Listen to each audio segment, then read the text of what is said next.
Baik, assalamualaikum warahmatullahi wabarakatuh. Waalaikumsalam warahmatullahi wabarakatuh. Selamat malam Pak Wasono. Mudah-mudahan sehat Selamat malam selalu. Pak Franky. Nggih, Pak Wasono, ini saya ingin menggali informasi ataupun mendapatkan informasi dari Pak Wasono terkait dengan pembelajaran yang saya alami, yaitu yang pertama terkait dengan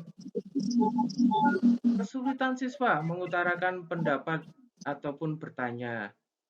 Barangkali Pak Wasono pernah mengalami hal demikian nggih, Pak Wasono? Oh pastilah, seorang guru itu pasti mengalami hal-hal seperti itu.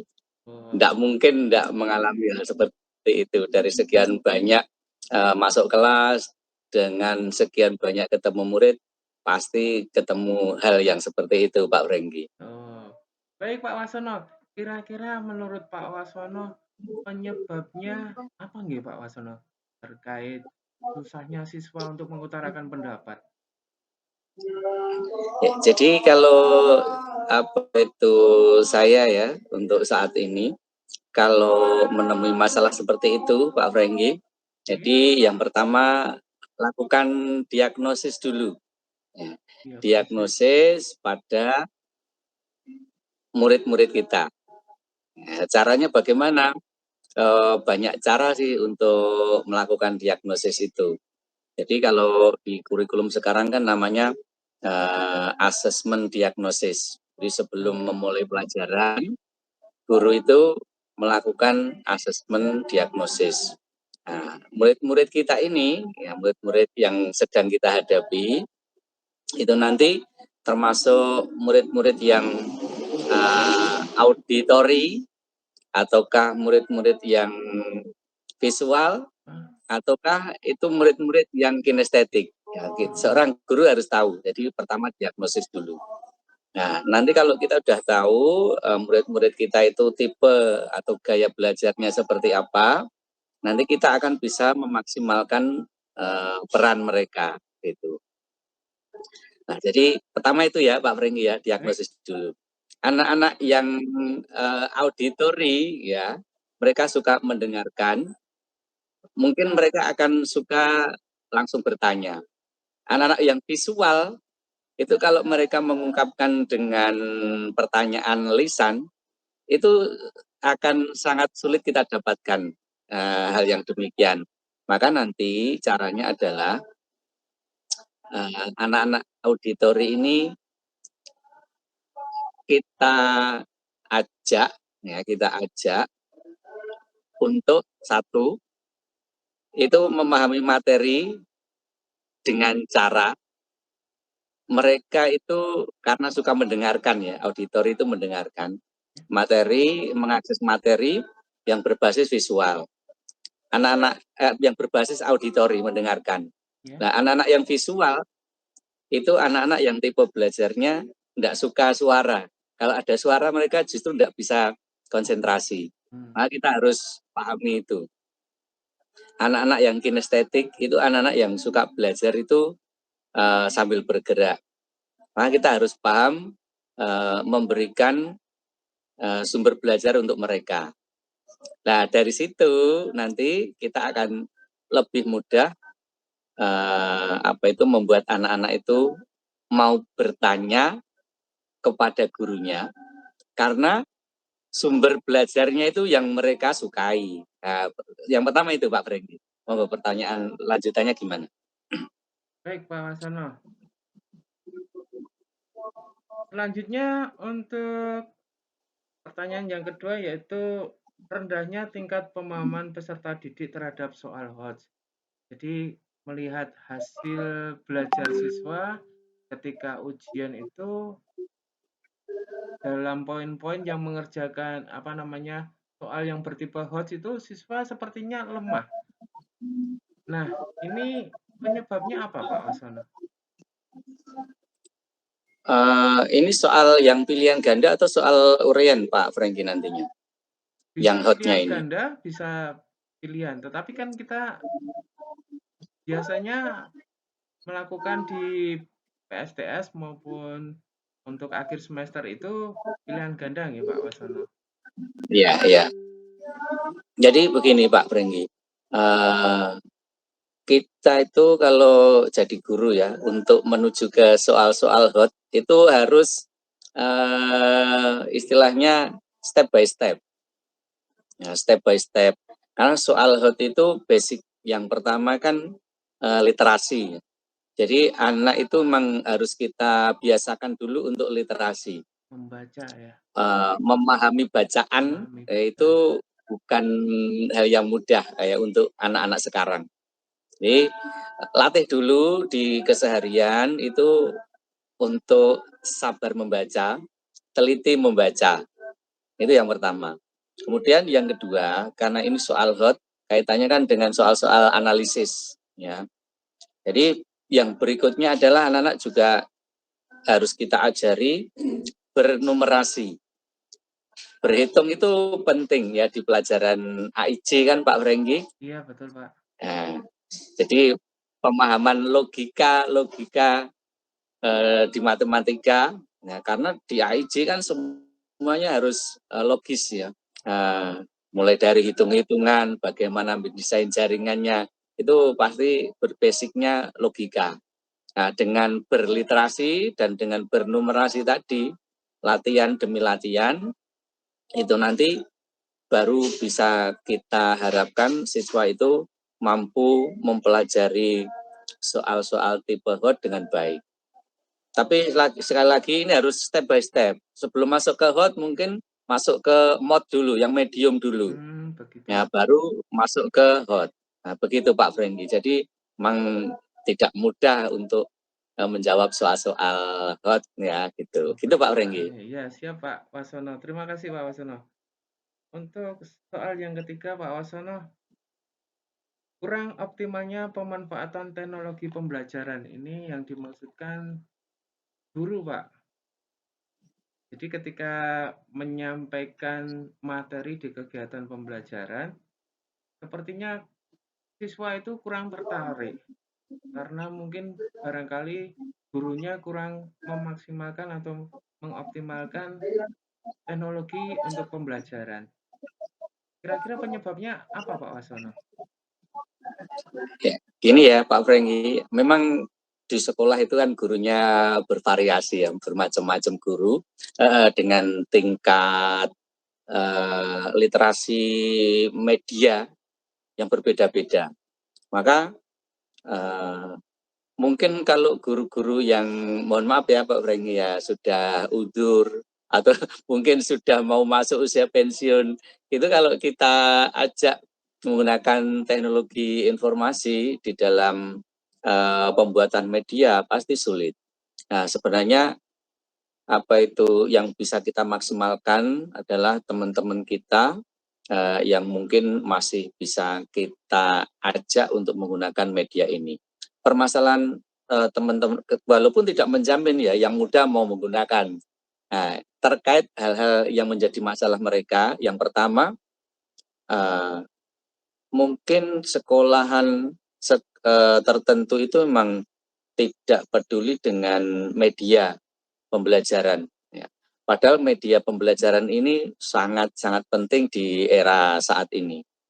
Jadi, itu yang pertama, kepedulian. Ya, yang kedua adalah mungkin guru-guru itu dengan beban mengajar yang sudah banyak, waktunya terbatas.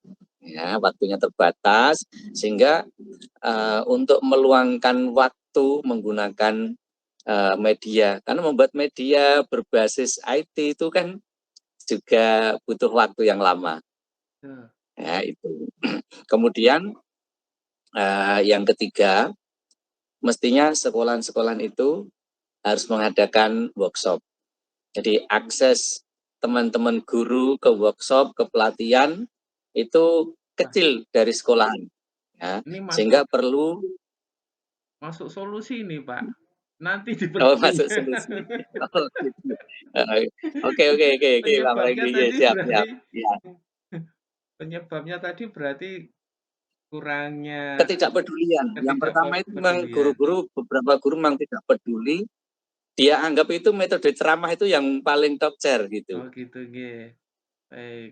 Nah, itu yang pertama. Yang kedua, permasalahannya adalah permasalahan waktu. Ya, Waktu. pembagian waktu, manajemen waktu dari guru-guru itu kurang bagus. Sebenarnya kalau di menit itu bisa, Oh gitu nggih. bisa. Gitu Pak Brenggi. Baik, terima kasih Pak Wasono. Nggih. Ini selanjutnya terkait dengan Oke Pak solusi Brenggi. Pak Wasono. Nggih. Oh gitu, Tadi ya sudah ya, oke, ya penyebab-penyebab. siap. Nggih. Iya, Dari ketiga pertanyaan tadi tentang penyebab, saya ambil 2 saja untuk yang solusi, yaitu yang pertama, ya, solusi terkait dengan, eee, bagaimana guru itu dapat aktif berkomunikasi dengan peserta didik sehingga peserta didik itu berani mengutarakan pendapatnya. Itu solusinya bagaimana supaya supaya guru itu bisa mengajak siswa untuk dapat mengutarakan pendapat ataupun bertanya?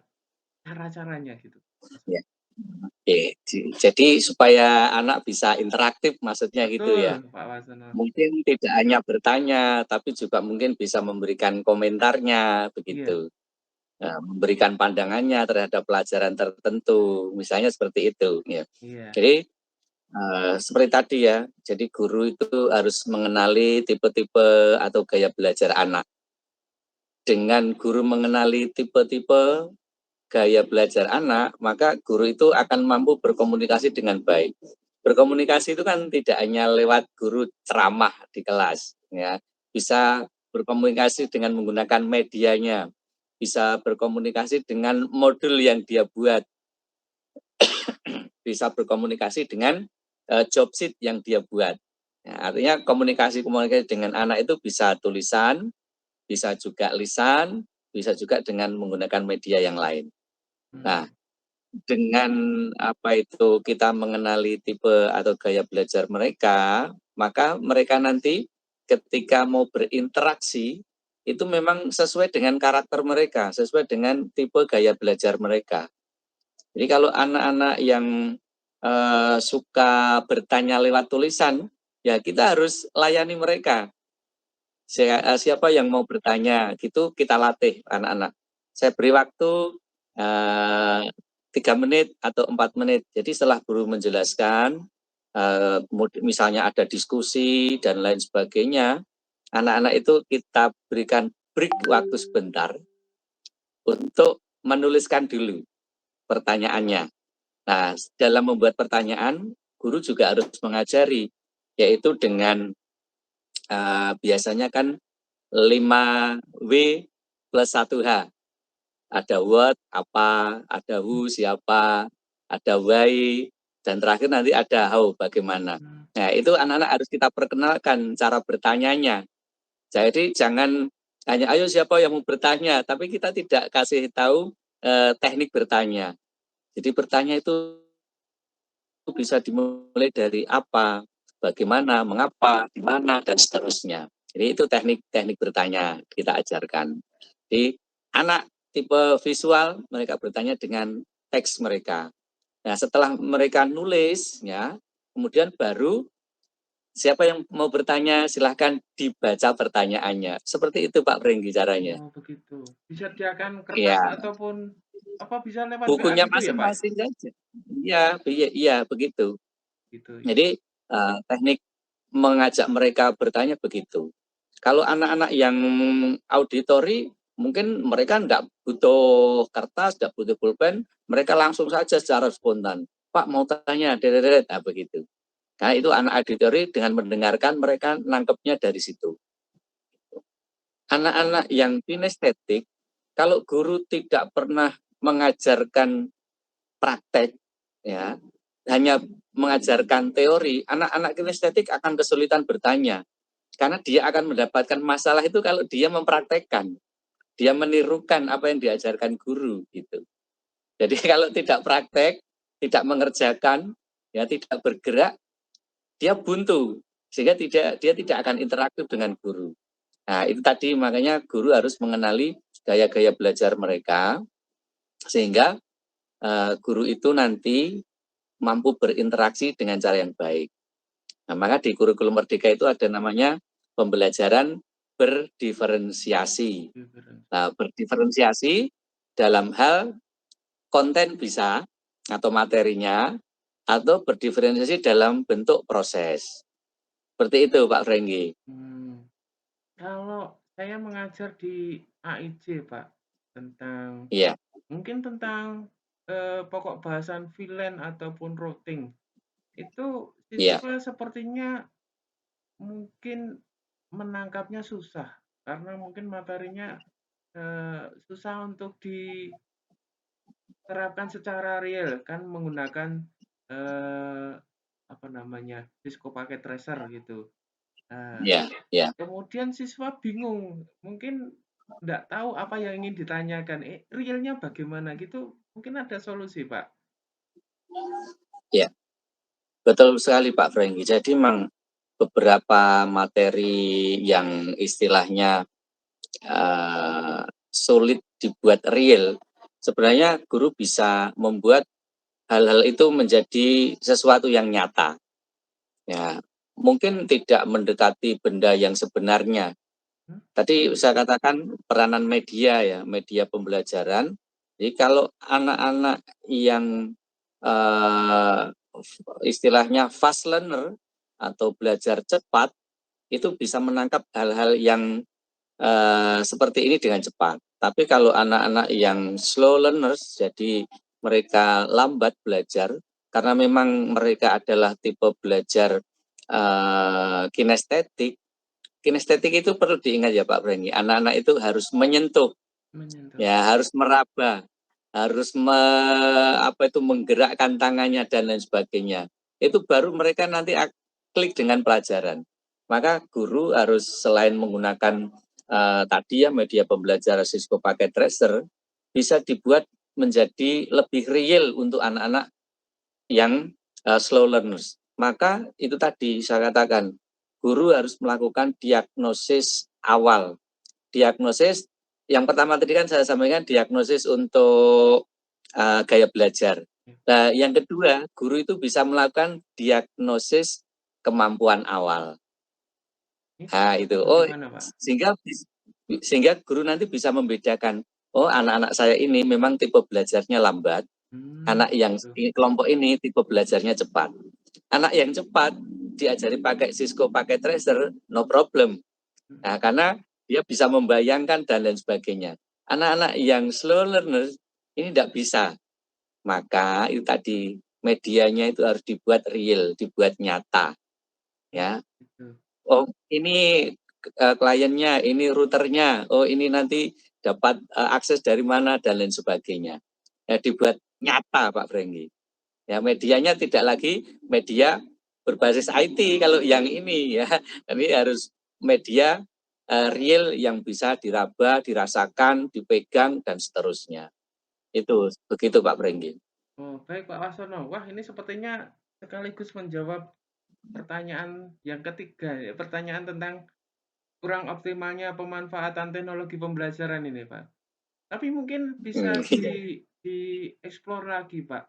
Karena mungkin kalau saya itu di pembelajaran materi itu saya sampaikan dengan menggunakan PowerPoint ataupun Swave. Barangkali Pak Wasono punya rekomendasi kira-kira pembelajaran supaya asik itu supaya siswa tertarik dengan teknologi yang mungkin up to date gitu, kira-kira apa Pak Wasono?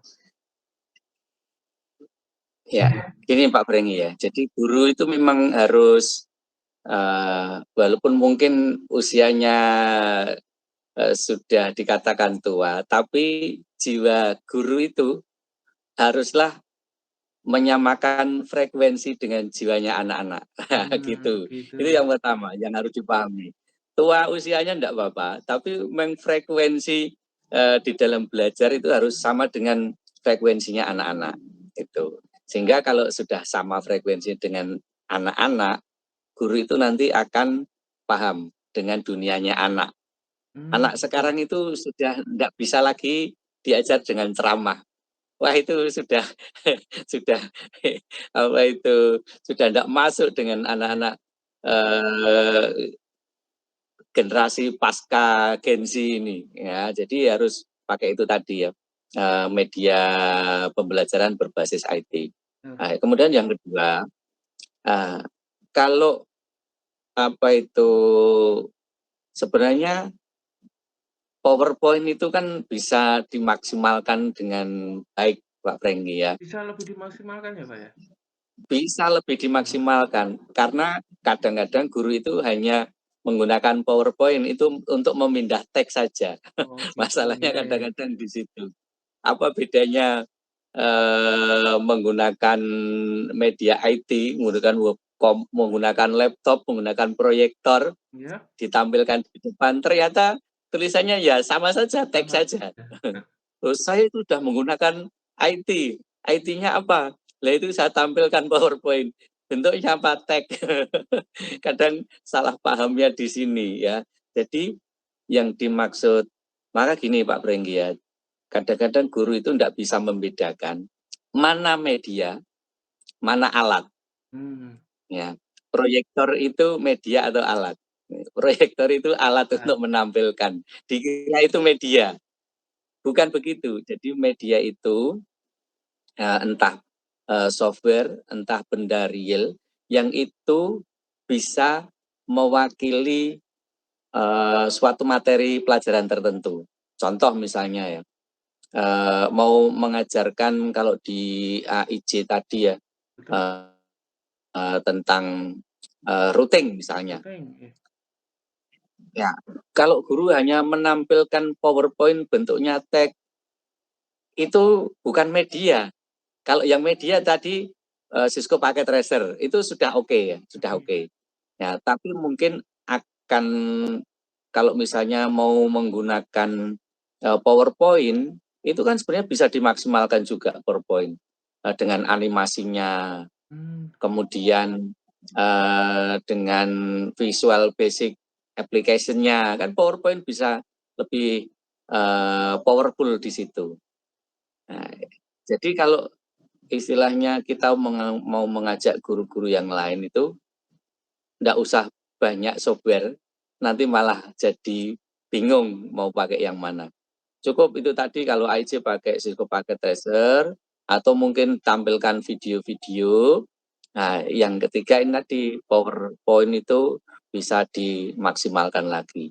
Jadi laptop, proyektor itu hanyalah alat, ah, ya, bukan media. oke, Jadi kadang-kadang salahnya guru gitu. Saya sudah ngajar pakai laptop, pakai proyektor, tapi menampilkan teks. oke. Ya, kayaknya gitu. Jadi itu bukan media, ya.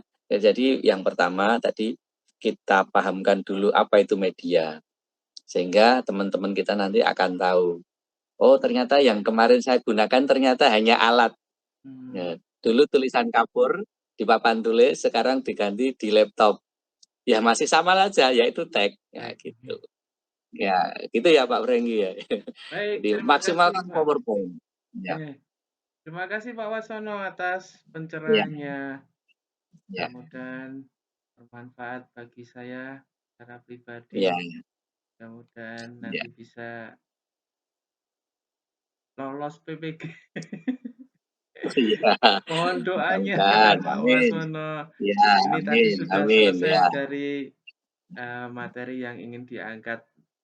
Oke, ini waktunya sudah iya, iya. Kak.